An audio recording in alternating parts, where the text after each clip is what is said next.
할렐루야. 목요일 새벽에 오신 우리 성도님들을 환영하고 축복합니다.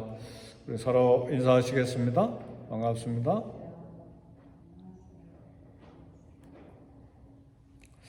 세계의 분단 국가가, 현재 분단 국가가 영국 북아일랜드와 남아일랜드가 분단 국가고, 중국도 중국 본토와 대만이 분단 국가이고, 또 키프로스 여기도 분단 국가고, 그리고 오늘 우리 한국이 남한과 북한으로 이렇게 분단되어 있습니다. 분단되었다가 통일된 나라가 몇 나라가 있죠.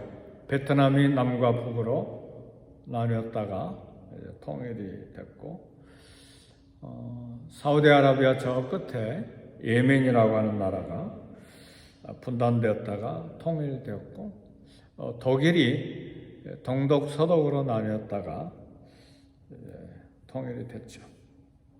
우리 한국은 남과 북으로 나뉜 게 1945년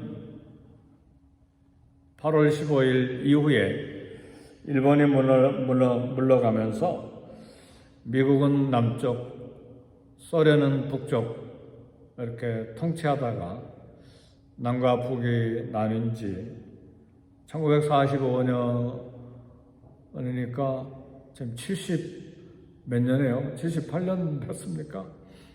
네. 통일이 됐으면 좋겠는데 이제 아마 통일이 쉽지는 않겠고, 또 남한 사람들은 통일되는 게 좀 불편하게 생각하죠. 너무 경제적인 차이가 많이 나니까.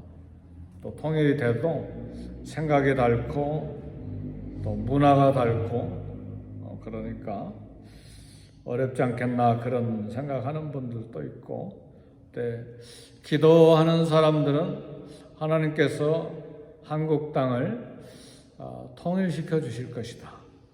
그래서 북한의 노동력과 천연자원이 많으니까 다시 한번 한국을 일으키실 은혜가 있을 것이다. 그런 소망과 기대가 있습니다. 저는 개인적으로 통일되기를 원합니다. 그래서 7천만, 남북한 합하면 7천만이죠. 나라는 땅덩어리는 작지만 함께 다시 한번 전 세계를 향해서 복음을 전하고 선교하는 그런 나라가 됐으면 좋겠어요. 근데 정치 제도를 보면 남한은 이제 민주국가가 됐고 북한은 공산국가가 되는데, 공산국가도 아니죠. 왜냐하면 김일성, 그 다음에 중간에 그 다음에 지금 김정은이 통치하고 있는데, 이렇게 왕처럼 세습하고 있으니까 공산주의와 전제주의가 이렇게 믹스업되는, 혼합된 그런 이상한 형태의 그런 정치 제도가 됐죠. 오늘 본문에 열왕기상 15장 25절 이후에는 지금까지 남쪽 유다를 이야기하다가 이제는 북쪽 북왕국 이스라엘 왕들을 지금 이야기하기 시작합니다. 근데 남쪽 유다에는 그래도 하나님을 섬기는 위대한 왕들이, 어제 우리가 생각했던 아사 왕이라든지 히스기야 왕, 그리고 또 여시야 왕, 이런 하나님을 지극정성으로 섬기는 그런 몇몇 왕들이 이렇게 이어져 왔는데, 북쪽 이스라엘 왕들 중에는 하나님을 경외하고 하나님을 전심으로 섬기는 왕이 한 사람도 없었어요. 어떻게 같은 민족인데 이럴 수가 있을까?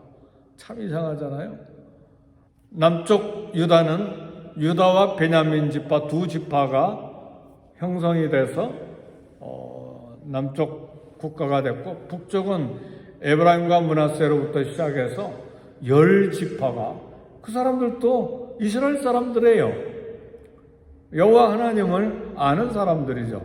그런데 역사서를 읽어보면 북왕국의 왕들의 역사는 신실하지 못한 왕들의 발자국으로, 행진곡으로 가득하게 채워져 있습니다.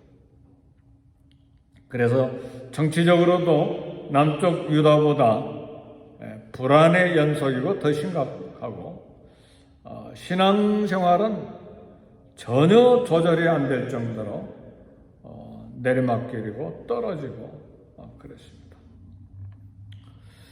결국은 북왕국은 BC 722년에 아수르에 의해서 멸망됐죠. 북왕국 수도였던 사마리아 사람들 다 아수르로 데려가고, 아수르의 제국의 여러 사람들을 사마리아에 데려다가 또 살게 하고, 그래서 이스라엘 사람들과 아수르의 여러 사람들과 피가 혼혈이 돼서 유대 사람들은 사마리아 사람 하면 치를 떨고, 이건 이상한 혈통이다, 이상한 민족이다. 예수님 시대까지 와서도 사마리아 사람들 유대 사람 미워하고, 유대 사람들은 사마리아 사람들 미워하고 그러잖아요. 그러니까 예수님이 사마리아 수가성 지나갈 때도 우물 곁에서 물 한 잔 얻어 드시려고 하니까, 당신이 유대인인데 어떻게 사마리아 사람에게 물을 구합니까? 그럴 정도로 참 그런 비극의 역사가 북쪽 이스라엘에 있었습니다. 근데 지금 북쪽 이스라엘의 여로보암, 초대왕 여로보암 이후에 그의 아들 나답이 이제 북쪽 이스라엘을 다스렸는데, 왕이 된 지 2년 만에 바사에게 암살당했습니다. 근데 북쪽 왕국의 왕이 모두 합하면 19명이에요. 네.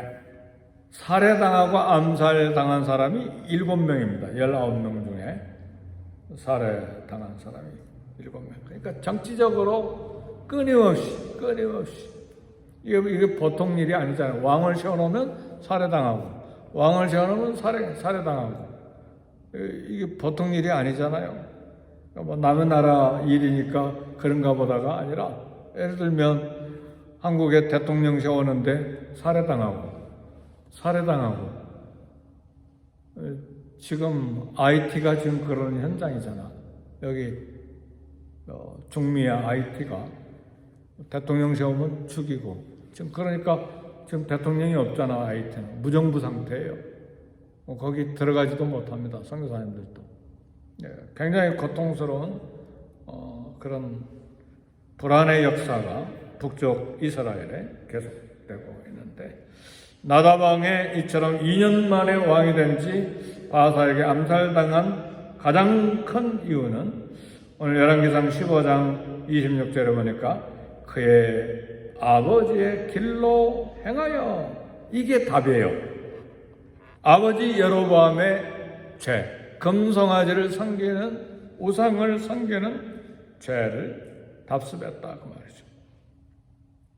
그래서 왕이 되자마자 끝나버린 나답 정권, 이스라엘의 정치적인 불안을 예상하게 만들고, BC 722년까지 약 210년 동안 19명의 왕들이 왕의 쟁탈전이 계속된 것입니다. 바사가 나답을 살해한 것은 사실은 선지자 아이야가 이미 예언한 것입니다. 그런데 여기서 참 안타까운 것은 뭐냐면, 아버지 여로보암 때에 이 여로보암 가문에 이런 저주가 내릴 것이 선지자가 이미 예언한 말씀이 있다면 저와 여러분 같으면 저와 여러분이 나답이라면 어떡하겠어요? 우리 권사님들. 하나님, 이 저주가 물러가게 해주세요. 그렇게 기도 안 하겠어요? 이 저주가 우리 가정에서, 가문에서 끊어지게 해주세요. 그렇게 기도하고 어떻게 하면 저주를 끊을 수 있을까? 아이야에게 찾아가서 물어보고, 복받는 길을 물어보고, 그 참된 길을 걸어가지 않겠어요? 나답은 그렇게 안 했다 그 말이에요. 그냥 아버지가 죄를 짓는 대로 그 길을 그냥 따라가 버렸어. 얼마나 어리석고 얼마나 어둡냐 그 말이죠. 불교를 믿고 스님들을 믿고 하는 사람들조차도 스님이 지나가다가 이 집에 재앙이 끼어있구만. 그러면 깜짝 놀래가지고 얼른 달려가서 스님, 어떻게 하면 이 재앙이 물러가죠? 쌀 한 가마를 시주하시오. 그러면 쌀 한 가마가 아니라 5가마니라도 바칠 거 아니에요? 네, 여호와 하나님께서 여로보암 가정에 재앙이 있겠다고 그러면 깜짝 놀래가지고 막 하나님 앞에 달려가야 되는데 어찌 이렇게 미련하냐 그 말이죠. 근데 이 북쪽 이스라엘 왕들만 손가락질할 것이 아니고 오늘 우리도 똑같아요. 하나님의 말씀은 축복과 저주의 말씀이 똑같이 가잖아요. 근데 축복의 말씀만 생각하고 경계하고 그리고 경고하고 권면하는 말씀은 귀담아 듣지 않잖아요. 권면하는 말씀, 경계하는 말씀, 싫은 말씀 들으면 저 설교자 또 싫은 이야기만 한다. 그럼 싫어하잖아요. 그렇잖아요. 우리도 똑같아요. 우리도. 그러니까요, 설교자가 가슴이 콩알만해져. 오늘 본문이 이 말씀이 건너가면 하나님께 매맞을 것 같고 설교하면 성도들이 싫어할 것 같고 이게 보통 일이 아니에요. 그잖아요. 그러니까 설교자 설교 생명 걸고 해야 되는데 막 싫어할까 봐 그래서 건너뛰기도 하고 부드럽게 넘어가기도 하고 물론 지혜가 필요하죠. 말씀을 잘 요리해서 먹도록 해야 되니까. 그래서 옛날이나 지금이나 목회자, 설교자나 옛날 선지자나 생명을 거는 것이죠. 세례 요한 같은 경우는 어땠습니까? 헤롯이 자기 동생 빌립의 부인을 그냥 부인으로 삼아버렸잖아요. 자기 아내하고는 이혼하고. 세례 요한이 가만히 있어요? 세례 요한이 당시 왕이 돼가지고 그렇게 부끄러운 일을 하냐? 결국은 세례 요한은 어떻게 됐죠? 목이 잘려서 죽었잖아요. 그러니까 이 말씀 전하는 것, 선지자 역할하는 것, 이거 쉬운 일이 아니에요. 네. 여로보암 나답 자신만의 죄를 지은 것으로 끝난 것이 아니고 온 국가 이스라엘까지 죄를 짓게 했죠. 나답에 대한 평가를 하면 오늘 본문 26절에 보니까 그가 여호와 보시기에 악을 행하되 그의 아버지의 길로 행하여 그가 이스라엘에게 범하게 한 그 죄 중에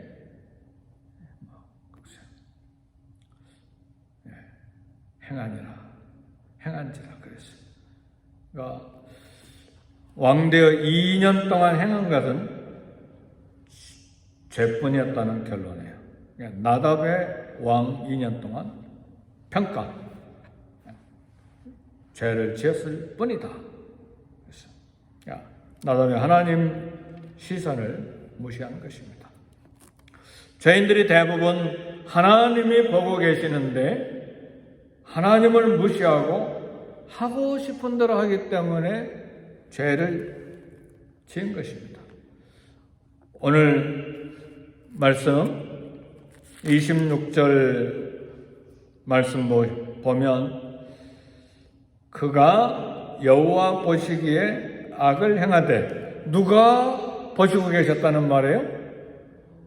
여호와가 보실 때, 그러니까 하나님이 보고 계시는데 악을 행했다, 그 말이죠. 그래서 오늘 이 말씀이 이제 주제예요.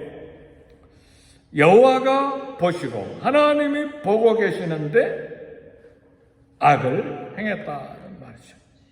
그래서 우리 개혁 신앙 선배들이 유명한 말 했잖아요. 우리 아는 이야기예요. 코람 데오. 데오라는 말은 하나님이라는 말이잖아요. 디오스, 스페니쉬 디오스, 포르투게스 데오스, 데우스, 데오, 하나님. 코람은 앞에라는 말이죠. 그러니까 하나님 앞에서. 그러니까 죄를 피하는 방법은 아무리 어둡고 침침하고 유혹이 많은 곳에서도 죄를 피하는 방법은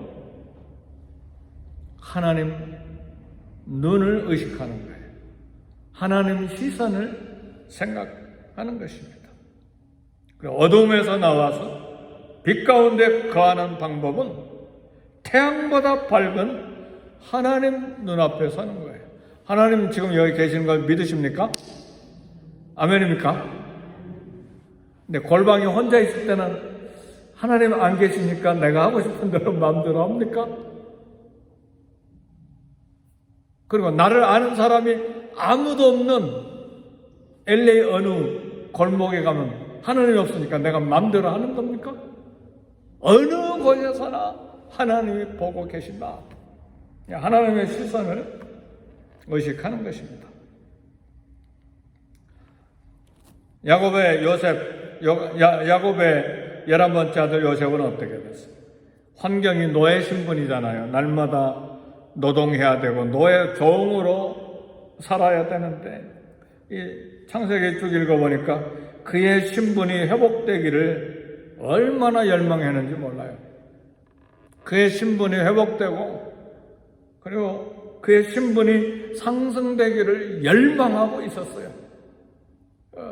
감옥에 장관들이 들어오니까 나 죄진 일 없으니까 감옥 밖에 나가면 나 좀 꺼내주세요. 그러니까 신분 회복, 신분 상승에 대한 열망이 이 요셉의 마음에 엄청나게 많이 있었잖아요. 근데 귀족 부인이, 장군 부인이 유혹을 하잖아요. 어떤 기회예요? 신분 상승, 신분 회복의 기회잖아요. 그런데 요셉은 어떻게 합니까? 내가 어찌 이 큰 악을 행하여 하나님께 득죄하리이까? 요셉은 무슨 생각을 하고 있었어요? 내가 어찌 하나님 앞에 악을 행하리이까? 하나님의 시선을 의식한 거예요. 이것이 요셉을 위대하게 만든, 요셉의 삶을 위대하게 만든 거예요. 귀족 부인이 요셉의 신분을 회복하고 상승시켜 주신 것이 아니라 누가 요셉의 신분을 회복시켜 주신 거예요? 하나님이 하신 거예요. 그것도 노예 신분에서 평면 신분이 아니라 감옥에서 애굽 궁궐로 수직 상승하게 만든 하나님이세요. 어떻게 그런 결과가 생겼나요? 하나님 시선 앞에서 살았을 때. 그래서 이 새벽에 도전합니다.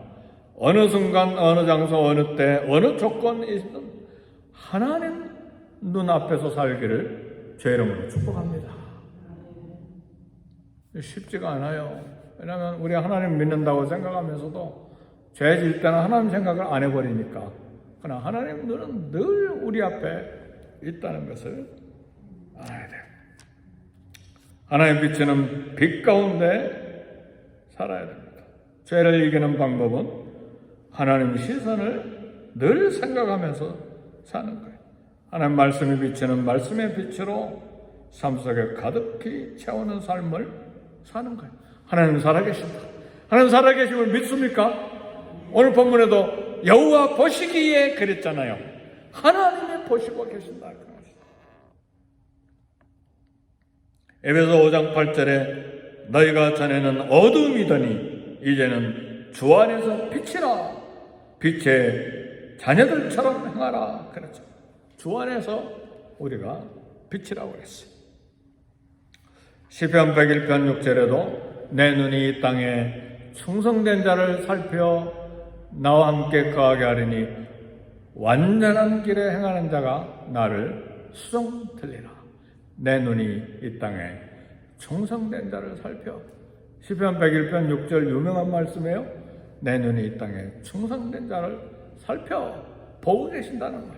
나와 함께 거하게 하리니 완전한 길에 행하는 자가 나와 함께 살리라. 혹은 나를 수종 들리라. 옛날 번역이죠. 나를 수종 들리라. 오늘도 하나님을 섬기는 복된 길, 우리의 신분과 우리의 삶, 우리 자녀들, 우리 가정, 평생의 삶을 하나님께서 보호하시고 인도하시는 건 하나님 눈앞에서 사는 것입니다. 기도하겠습니다.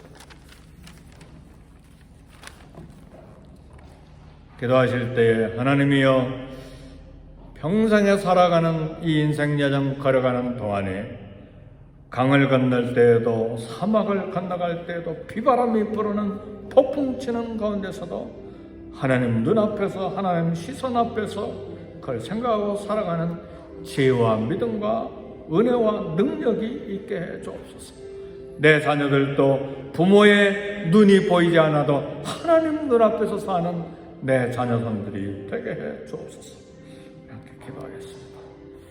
교회를 위해서 기도하시고 교역자들을 위해서 기도하시고 전쟁 중에 있는 우크라이나와 러시아 그리고 가자 지구에 또 이스라엘을 위해서 기도하십시다.